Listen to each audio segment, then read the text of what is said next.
MBBS പഠനത്തിന് വേണ്ടി കുട്ടികളെ വിദേശ രാജ്യങ്ങളിലേക്ക് പറഞ്ഞുവിടാൻ ആഗ്രഹിക്കുന്ന രക്ഷിതാക്കൾ അറിഞ്ഞിരിക്കേണ്ട കുറച്ച് കാര്യങ്ങളാണ്. നമുക്കറിയാം, നമ്മുടെ രാജ്യത്ത് ഓരോ വർഷവും 10-11 ലക്ഷം കുട്ടികൾ നീറ്റ് ക്വാളിഫൈ ചെയ്യുന്നുണ്ട്.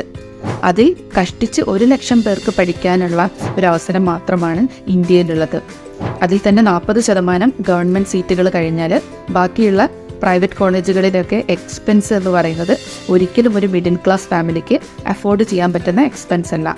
ഈ ഒരു അവസരത്തിൽ തീർച്ചയായും നമ്മുടെ അടുത്ത ഓപ്ഷൻ എന്ന് പറയുന്നത് വിദേശ രാജ്യങ്ങളിൽ പോയിട്ട് നല്ല അംഗീകാരമുള്ള യൂണിവേഴ്സിറ്റികളിൽ, അതായത് നാഷണൽ മെഡിക്കൽ കൗൺസിൽ അംഗീകരിച്ചിട്ടുള്ള അല്ലെങ്കിൽ WDOMSൻ്റെ വേൾഡ് ഡയറക്ടറി ഓഫ് മെഡിക്കൽ സയൻസിൽ ലിസ്റ്റ് ചെയ്യപ്പെട്ടിട്ടുള്ള ഒരു യൂണിവേഴ്സിറ്റിയിൽ പഠിക്കുക എന്നുള്ളതാണ്. അതിൽ നമ്മൾ ശ്രദ്ധിക്കേണ്ട വേറെയും കാര്യങ്ങളുണ്ട്.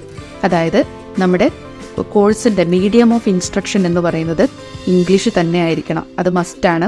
ചൈന, റഷ്യ പോലെയുള്ള രാജ്യങ്ങളിലൊക്കെ അവിടെ ഒരു ബൈലിംഗ്വൽ മെത്തേഡിൽ അവരുടെ ലാംഗ്വേജിലുമൊക്കെ കുറേ ക്ലാസ്സുകളൊക്കെ നടക്കുന്നുണ്ട്. പക്ഷേ അത് നാഷണൽ മെഡിക്കൽ കൗൺസിൽ അംഗീകരിക്കുന്നില്ല. മീഡിയം ഓഫ് ഇൻസ്ട്രക്ഷൻ ഇംഗ്ലീഷ് ആയിരിക്കണം. കോഴ്സ് ഡ്യൂറേഷൻ 54 months മസ്റ്റാണ്. നമുക്കറിയാം, ഇന്ത്യയിൽ MBBS എന്ന് പറയുന്നത് 4.5 years കോഴ്സ് പ്ലസ് 1 year ഇൻറ്റേൺഷിപ്പാണ്. നമ്മൾ പുറത്തു പോകുമ്പോഴും അതുപോലെ തന്നെ 54 months കോഴ്സ് പ്ലസ് 12 months, അതായത് 1 year ഇൻറ്റേൺഷിപ്പ് മസ്റ്റാണ്. പിന്നെ നമ്മൾ പഠിക്കാൻ പോകുന്ന രാജ്യത്ത് അതായത് MBBS പഠനം പൂർത്തിയായി കഴിഞ്ഞാൽ അവിടെ നമുക്ക് ഒരു രജിസ്റ്റേർഡ് മെഡിക്കൽ പ്രാക്ടീഷണറായിട്ട് വർക്ക് ചെയ്യാൻ കഴിയുന്ന ഒരു ലൈസൻസ് പ്രൊവൈഡ് ചെയ്യുന്ന ഒരു രാജ്യത്ത് ആയിരിക്കണം നമ്മൾ തിരഞ്ഞെടുക്കേണ്ടത്. പിന്നെ ഈ MBBS പഠനത്തിന് പോകുന്നതിന് മുന്നേ നമ്മൾ അറിഞ്ഞിരിക്കണം, നമ്മുടെ കുട്ടി നീറ്റ് ക്വാളിഫൈഡ് ആയിരിക്കണം. 17 years ഉള്ള 17 വയസ്സ് പൂർത്തിയായിരിക്കണം.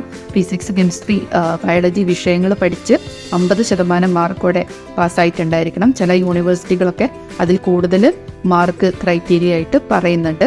ഇപ്പോൾ മിനിമം 50% മാർക്കോടെ പാസ്സായിട്ടുള്ള നീറ്റ് ക്വാളിഫൈഡ് ആയിട്ടുള്ള കുട്ടികൾക്കാണ് വിദേശത്ത് MBBS പഠനം നടത്താനുള്ള എലിജിബിലിറ്റി ഉള്ളത്.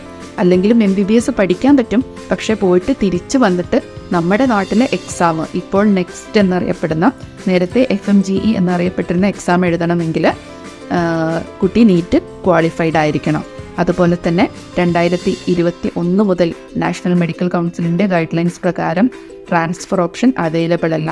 അപ്പോൾ നമ്മൾ പോകുന്നതിന് മുന്നേ നമ്മൾ പഠിക്കാൻ പോകുന്ന രാജ്യം, അവിടുത്തെ ക്ലൈമറ്റ് ഒക്കെ നമ്മൾ അറിഞ്ഞിരിക്കണം. അവിടെ നമ്മുടെ കുട്ടിക്ക് കോഴ്സ് പൂർത്തീകരിക്കാൻ കഴിയുമെന്നുള്ള ഉറപ്പ് നമുക്ക് കോഴ്സിന് ചേർത്തുന്നതിന് മുന്നേ ഉണ്ടായിരിക്കണം.